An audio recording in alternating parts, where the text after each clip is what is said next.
Welcome to science gamma. আশা করি তোমরা ভালোই আছো। তো আজকে আমাদের টপিক নিয়ে আলোচনা করা যাক। এখন আমরা পড়ব আলোর প্রতিসরণ সম্বন্ধে।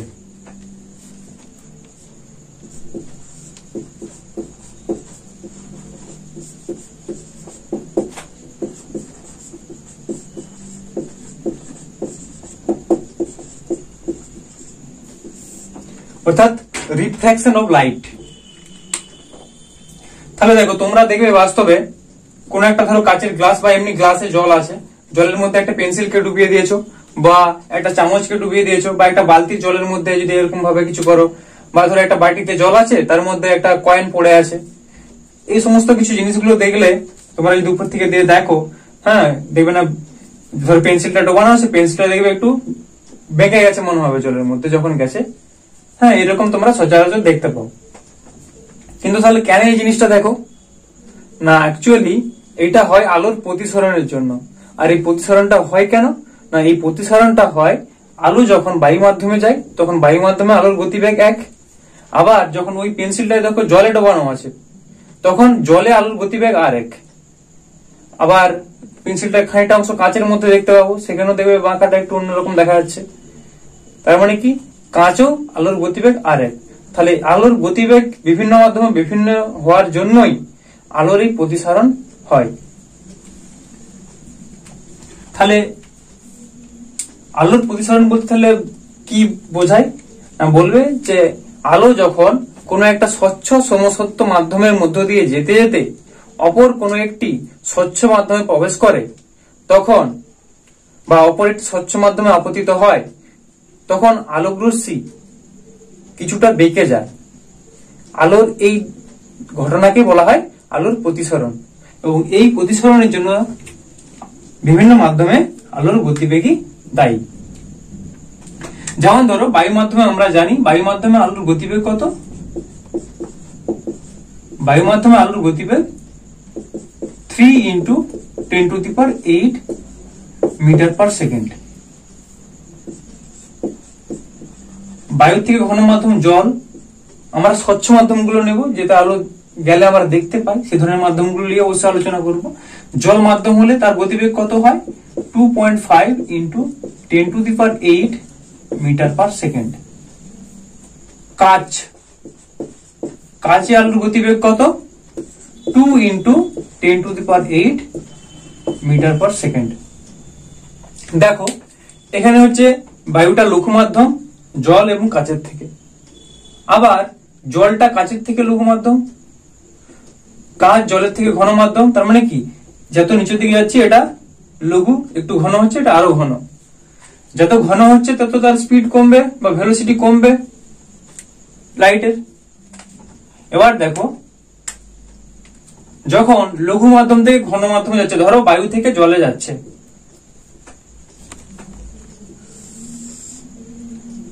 এটা হচ্ছে লঘু মাধ্যম আর এটা হচ্ছে ঘন মাধ্যম। এটা ধরে নিলাম অভিলম্ব, অভিলম্ব একটু বেঁকে গেল, এটা হচ্ছে অভিলম্ব। একই রকম ভাবে এখানেও একটা ছবি আঁকছি,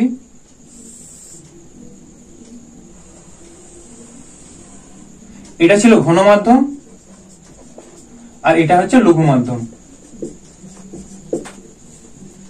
ফার্স্ট দেখাচ্ছি, আলোক রশ্মিটা আসছে লঘু মাধ্যম থেকে ঘন মাধ্যমে। ধরো এইভাবে আলোক রশ্মিটা আসলো, দুই মাধ্যমে বিভেদ হলে আপতিত হলো। আপতিত হওয়ার পর কি হবে, যখন লঘু মাধ্যম থেকে ঘন মাধ্যম আলোক রশ্মি যায় তখন আলোক রশ্মিটা যাওয়ার কথা ছিল কোথায়, এই সোজা যাওয়ার কথা ছিল। তো যদি একই মাধ্যমে থাকতো আলোক রশ্মিটা সোজা বরাবর চলে যেত, কারণ তো আলোক রশ্মি সরলরেখায় যায়।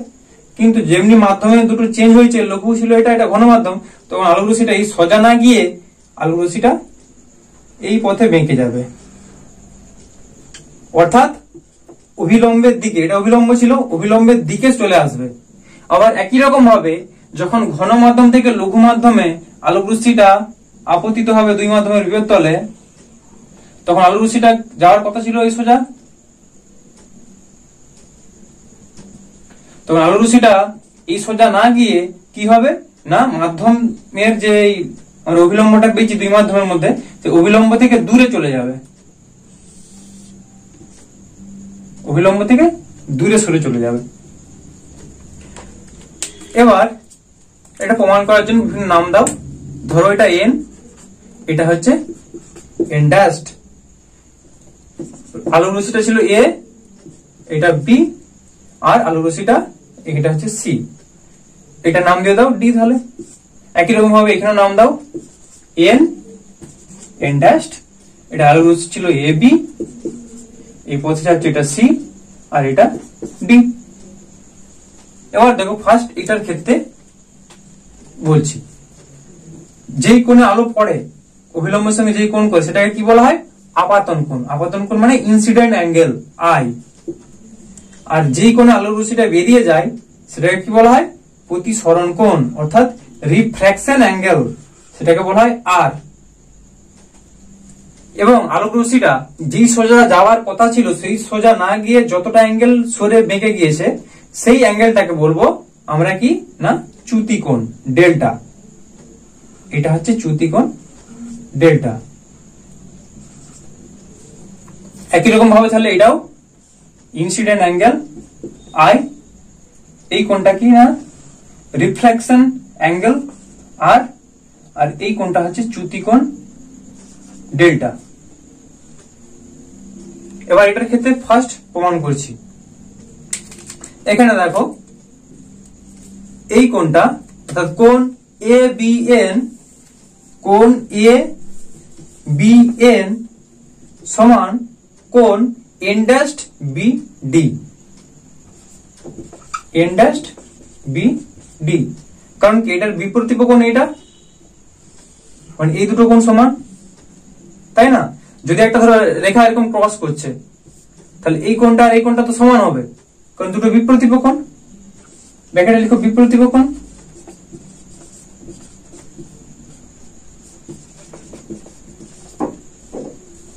তাহলে দেখো এই কোণটা কত ছিল আই, আর এই কোণটা কত ছিল আর প্লাস ডেল্টা। তার মানে এটা লিখো সমান কোণ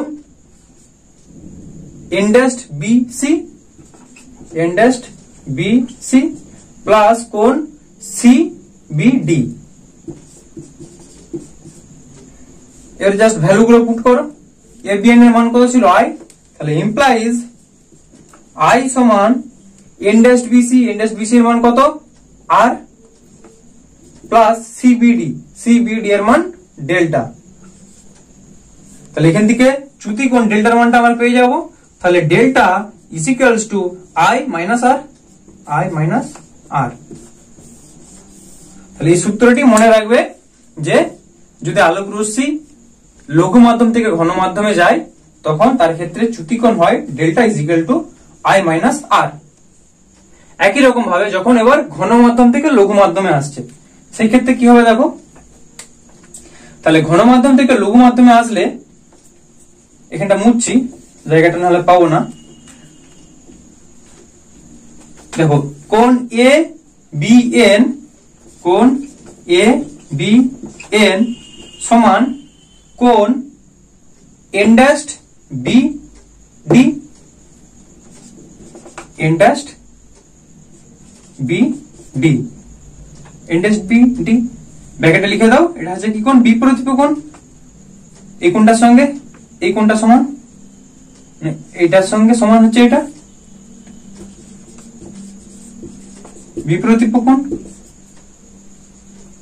অর্থাৎ আমরা তখন কি বলতে পারি কোণ এন ড্যাশড বি ডি মানে এই কোণটা সমান আমরা বলতে পারি আই, তাই না? অর্থাৎ আমরা এখানে লিখবো যে অতএব কোণ এন ড্যাশড বি ডি সমান আই। এটা আই ছিল আই। এবার কি করব দেখো, কোণ এন ড্যাশড বি সি সমান কোণ N dashed B D plus D B C. এখন কোণ এন ড্যাশড বি সি সমান কোণ N dashed B D plus কোণ D B C. Implies N dash B C, N dash B C এটার মান কত?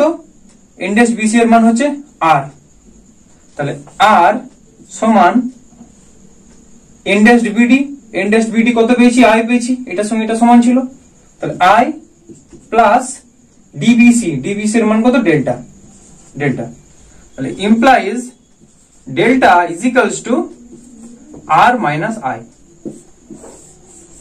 তাহলে এই সূত্রটি মনে রাখবে, যখন ঘন মাধ্যম থেকে লঘু মাধ্যমে আলোক রশ্মির প্রতিসরণ হয় তখন চ্যুতি কোণ delta is equal to R minus I. ঠিক দেখো এর অপোজিটটা, লঘু থেকে ঘনতে ছিল আই মাইনাস আর, আর ঘন থেকে লঘুতে হবে আর মাইনাস আই।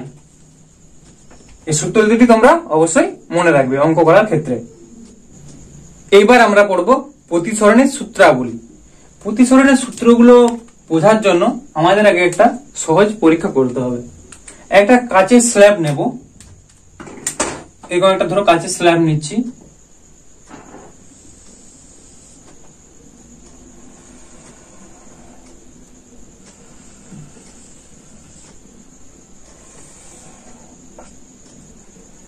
কাচের স্ল্যাব মানে এটার কত? এখানে একটা ডেপথ থাকবে,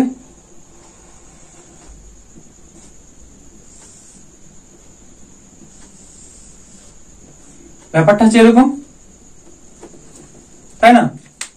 কাচের স্ল্যাব বলতে এরকম জিনিসটা, মানে এটা হচ্ছে এরকম জিনিসটা, দেখো এর একটা এরকম ডেপথ থাকবে, এটা যদিও কাচের নয় কালার করা আছে, হ্যাঁ এরকম একটা ট্রান্সপারেন্ট মিডিয়াম, স্বচ্ছ মিডিয়াম থাকবে, এটা হচ্ছে কাচের স্ল্যাব। কিন্তু আমাদের ছবিটা আঁকার জন্য আমরা নিচের এই অংশটাকে মুছে দিচ্ছি, নাহলে ছবিটা বুঝতে একটু অসুবিধা হবে।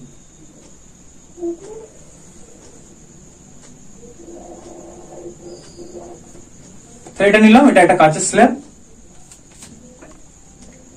এবার কি করব, কাচের স্ল্যাবটায় চারটে মোট আলপিন নেব, চারটে আলপিন নিয়ে আর এই কাচের স্ল্যাবটাকে একটা কাগজের উপর বসাবো, কাগজটাকে নিচে একটা স্বচ্ছ মানে প্লেন মসৃণ পাটাতনের উপর বসাবো কাগজটাকে, হ্যাঁ, বা কোন একটা থার্মোকল বা যা করো যে কোনো জিনিসের উপর দিয়ে কাগজটাকে বসাবো। কেন না, যে আলপিন গুলো নেবো আলপিন গুলাকে এর মধ্যে আমাকে পুঁততে হবে। এবার কি করবো দেখো, এইভাবে তির্যক ভাবে আলোক রশ্মিটা তো আসবে, সেই জন্য একটা এখানে একটা এখানে দুটো আলপিন পুঁতলাম। ধরো একটা এই জায়গাতে আর এটা এই জায়গাতে, এটার নাম দিচ্ছি P1, এটা হচ্ছে P2। তাহলে দুটো আলপিন পুঁতলাম, তাহলে কি হবে না, এখান থেকে যে আলোক রশ্মিটা দেখতে পাবো, আলপিনটা, আলোক রশ্মি বলতে কি এই আলপিনটাই আমরা কাচের মধ্য দিয়ে এখানে আমরা দেখতে পাবো। তখন এইখান থেকে কেউ যদি দর্শক দেখে, সে তাহলে আলপিন দুটোকে এখানে দেখতে পাবে।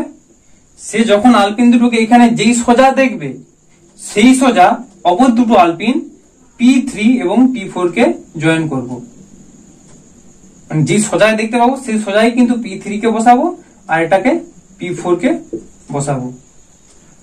এবার কি করব, আর এটা নাম দিয়ে দাও যে PQRS, যেই আমরা স্ল্যাবটা নিয়েছিলাম PQRS। এবার কাজ আমাদের কি না, এই সোজাসুজি আলপিন গুলোকে জয়েন করে দেওয়া, মানে আলোক রশ্মিটা তার মানে আসছে কোন সোজা? এই সোজা, এই সোজা এসে এখানে পড়লো। এরপর আলোক রশ্মিটা কোন সোজা যাচ্ছে? এই সোজা।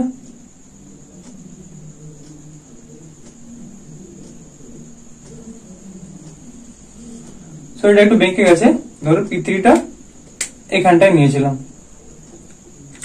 তোমরা এটা স্কেল দিয়ে আঁকবে, খুব ইজিলি করতে পারবে, আমি তোমাদের তো বোঝাচ্ছি, এটা বুঝে নাও জাস্ট। এটা হলো, এবার কি করব, এখানে ধরো পয়েন্টটার নাম দিলাম A, এটার নাম দিলাম ধরো B। এবার এ পয়েন্টটা একটা অভিলম্ব টানবো দুই মাধ্যমের জন্য, যেহেতু আলোটা এখানে আলোক রশ্মিটা এসে পড়ছে, তাহলে এখানে একটা অভিলম্ব আঁকলাম। আবার একই রকম ভাবে এখানেও একটা অভিলম্ব আঁকলাম। তাহলে দেখো আলোক রশ্মিটা যাওয়ার কথা ছিল কোন সোজা? এই সোজা যাওয়ার কথা ছিল,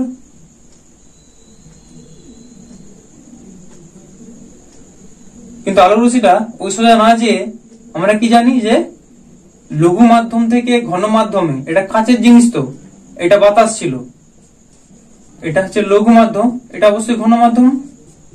লঘু মাধ্যম থেকে ঘন মাধ্যমে আলোক রশ্মি গেলে আলোক রশ্মিটা কি হয়, অবিলম্বের দিকে সরে যায়। এটা বিলম্ব ছিল, আলোক রশ্মিটা তখন অবিলম্বের দিকে সরে যাওয়ার জন্য আলোক রশ্মিটা যাবে কোন দিকে, এই পথে যাবে, এই পথে গিয়ে এখানে পড়বে। এইটা আর একটু জাস্ট বাঁধবে P1 P3 টা, মানে অ্যাকচুয়ালি তো এটা আন্দাজ করা এভাবে যায় না, পরীক্ষাটা করলে তখন দেখতে পাচ্ছি। আর এখানে অনুমানটা করা তো সহজ নয়। তাহলে ধরো এটা হলো, এখানে ছিল P3, এখানে P4। এবার দেখো এই যে আলোক রশ্মির এই কোণটা যে বেঁকে গেল, এটাকে তাহলে কি বলবো, ডেল্টা, চ্যুতি কোণ। আর এটা কি ছিল, ইনসিডেন্ট অ্যাঙ্গেল I, আর এটা হচ্ছিল প্রতিসরণ কোণ, রিফ্র্যাকশন অ্যাঙ্গেল R। আলোক রশ্মিটার নাম দিয়ে দাও, এটা যেহেতু এ নিয়েছি তাহলে আচ্ছা এ নামটা এখানে, তাহলে এ বি বলতে সুবিধা হবে।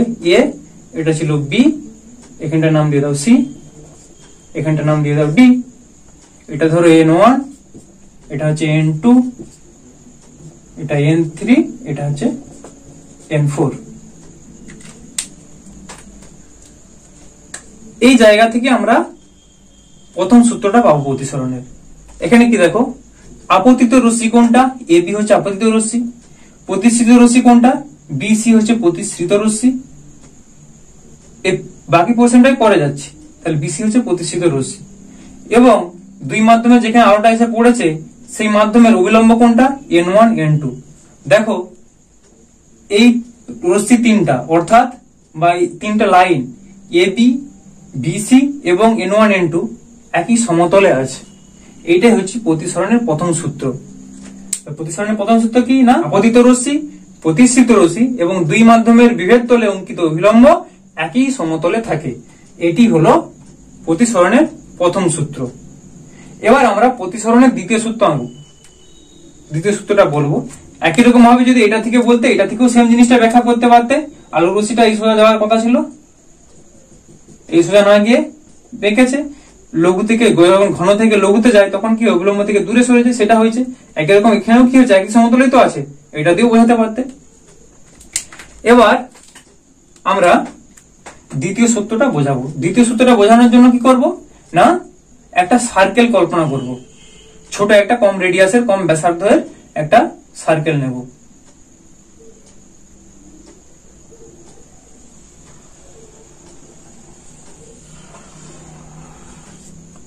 এটা নিলাম। এই সার্কেলটা এ বি বাহুকে ধরো এটা জি বিন্দুতে ছেদ করেছে, বি সি বাহুকে ধরো এইচ বিন্দুতে ছেদ করেছে। এবার কাজ কি, এবার তোমরা করবে জি থেকে N1 N2 এর উপর একটা লম্ব টানবে, আবার এইচ থেকে N1 N2 এর উপর একটা লম্ব টানবে। এটা নাম দিয়ে দাও ই, আর এটা ধরো এফ। এটা পেলাম। এবার আমরা কি করব, জি ই এবং জি বি এই দুটো বাহুর দৈর্ঘ্য কত স্কেল বসে মেপে নিলাম। মানে ফার্স্ট কি হচ্ছে, পরীক্ষাটা করছিল কাঁচের উপর থেকে সার্কেল আনতে পারছি না। এই বিন্দুগুলো যখন আমরা দিয়েছিলাম P1 P2 দুটো বিন্দু, এখানেও P3 P4 বিন্দু দুটো দেওয়ার পর এই লাইনটা আমরা প্রথমে যখন স্ল্যাবটা বসেছিলাম আগে এটা স্ল্যাবের চারদিকে পেন্সিল দিয়ে দাগ কেটে নিয়েছিলাম। তারপর স্ল্যাবটাকে তুলে নেব, স্ল্যাবটাকে তুলে নিয়ে বাহুগুলো যুক্ত করেছি, মানে স্ল্যাবটা নেই, আগে জাস্ট দেখে নিয়েছি পরীক্ষাটা কি হয়েছে, সে দাগগুলো আমরা চিহ্নিত করেছি, দিয়ে পেন্সিল দিয়ে এটা ড্র করা হয়েছে। ব্যাপারটা বুঝো। তাহলে কি হচ্ছে দেখো, স্কেল দিয়ে আমরা সেই ড্রয়িংটার উপর মাপছি যে জিই এর দৈর্ঘ্য কতটা এবং জি বি এর দৈর্ঘ্য কতটা, আর এখানেও মাপবো এফ এইচ এবং বি এইচ এর দৈর্ঘ্য কতটা। এবার এই দুই জায়গা থেকে আমরা কি দেখতে পাবো, দেখো সাইন, এই দুই জায়গা থেকে আমরা এটাই মাপবো, সাইন এই কোনটা G B E, GBE, sine G B মাপবো। আবার এখান থেকে কি মাপবো, সাইন FBH, সাইন FBH। তাহলে সাইন GBE মানে সাইন আই, এটা সমান কত পাচ্ছি তাহলে সাইন আই। এখানে কত পাচ্ছি FBH মানে সাইন আর, এই কোনটা তো আর ছিল, তাহলে এটা সমান পাচ্ছি সাইন আর। এবার দেখো এটা সমান বলছি সাইন থিটা সমান আমরা কি জানি, বা এখানে সাইন আই ধরেছি, লম্ব বাই অতিভুজ। লম্ব কোনটা, এটা যদি অ্যাঙ্গেল হয় এর লম্ব তাহলে কোনটা, এটা অ্যাঙ্গেল হলে লম্ব হচ্ছে এটা GE, বাই অতিভুজ কোনটা GB, তাহলে GE বাই GB। একই রকম ভাবে এখানে কি পাবো, সাইন আর সমান লম্ব বাই অতিভুজ, লম্ব হচ্ছে FH ডিভাইডেড বাই অতিভুজ কোনটা BH। এই দুটো পেলাম। এবার আমরা কি করব না, সাইন আই এটাকে সাইন আর ভাগ করব, তাহলে sine I divided by sine R, এটা সমান এই ভ্যালুটা পাবো। উপরে কত ছিল না, G by GB divided by FH by BH, এই ভ্যালুটা পাবো। এরকম ভাবে এটা স্কেল দিয়ে মেপেছি, তো এর দৈর্ঘ্য এই দৈর্ঘ্যগুলো মেপেছি, সমান কিছু একটা ভ্যালু পাবো। একই রকম ভাবে এরপর কি করব, এই আলোক রশ্মিটা এই সোজা পড়েছিল, আমরা আবার কি করলাম যে P1 P2 টাকে চেঞ্জ করলাম, P1 টাকে ধরো এখানে দিলাম, P2 টা এখানে রাখলাম। হ্যাঁ, বা যেরকম এই সোজা ছিল জাস্ট একটু চেঞ্জ করছি বা এদিকে চেঞ্জ করছি, এরকম বার কয়েক মাপলাম। এখানে চেঞ্জ করলে এখানেও চেঞ্জ হবে একই রকম ভাবে, এবং প্রত্যেক ক্ষেত্রে কি এইভাবে করার পর আলোক রশ্মিটা এসে পড়লো, সেইভাবে একই রকম সার্কেল করলাম, দিয়ে এই ভ্যালুগুলো মাপ করলাম, G বাই GB কত হচ্ছে, FH বাই BH কত হচ্ছে সেটাও মাপলাম। প্রত্যেকবারই দেখবো যে এখন যেটা পেয়েছি দ্বিতীয়বারে মাপলেও সে একই পাচ্ছি, তাহলে বারবার একই মান পাওয়া মানে কি সেটা ধ্রুবক থাকছে, কনস্ট্যান্ট স্থির থাকছে, সেই স্থিরটাকে বলা হয় মিউ অর্থাৎ প্রতিসারাঙ্ক। তার মানে কি নির্দিষ্ট একটা মাধ্যমের জন্য, নির্দিষ্ট দুটো মাধ্যমের জন্য প্রতিসারাঙ্ক সবসময় ফিক্সড থাকবে। অবশ্যই এই আলোক রশ্মিটাকে নির্দিষ্ট বর্ণের হতে হবে। এখানে আলোক রশ্মিটা এক বর্ণের, যখন আলোক রশ্মিটা এটাকে এইভাবে মাপার জায়গায় এভাবে মাপছি, তখন অন্য একটা বর্ণের আলোক রশ্মি নিলাম, এরকম হলে হবে না, সেম বর্ণের আলোক রশ্মিটাই আছে, এবং এই দুটো মাধ্যমও সেম ছিল, এটা বায়ু বা লঘু মাধ্যম ছিল, এটা কাচ বা ঘন মাধ্যম ছিল। তাহলে দেখছেন কি প্রত্যেক ক্ষেত্রে আমরা একই মান পাচ্ছি, সেটাকে তাহলে বলছি আলোর প্রতিসরণ অর্থাৎ মিউ।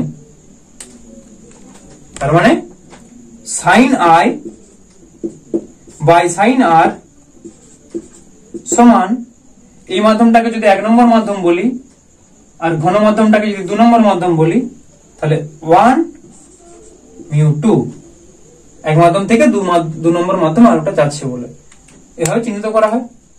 এবার যদি প্রতিসরণের সূত্রটা বলতে হয় তাহলে কি বলবে, দুটি নির্দিষ্ট মাধ্যম দুটো ফিক্স থাকতে হবে ও নির্দিষ্ট বর্ণের আলোক রশ্মির প্রতিসরণের ক্ষেত্রে আপাতন কোণের সাইন ও প্রতিসরণ কোণের সাইন ধ্রুবক হয়। কারণ কি যতবার মাপছি একই সেম জিনিস পাচ্ছি, অর্থাৎ ধ্রুবক হয়। অর্থাৎ সাইন আই বাই সাইন আর সমান ধ্রুবক সমান 1 মিউ 2, অর্থাৎ ব্র্যাকেটে লিখবে 1 নম্বর মাধ্যমের সাপেক্ষে 2 নম্বর মাধ্যমের প্রতিসারাঙ্ক, বা এই প্রতিসারাঙ্ককে আমরা এই মিউটাকে কি বলবো না, প্রতিসারাঙ্ক বা আপেক্ষিক প্রতিসারাঙ্ক বলতে পারি। এবার হচ্ছে পরম প্রতিসারাঙ্ক। তাহলে শ্রেণীর, আর হ্যাঁ এই যে sign I by sine R এটা সমান মিউ বা 1 মিউ 2 যাই বলো, এটাকে শ্রেণীর সূত্র বলা হয়। তার মানে প্রতিসরণের দ্বিতীয় সূত্রটাকে বলা হয় শ্রেণীর সূত্র।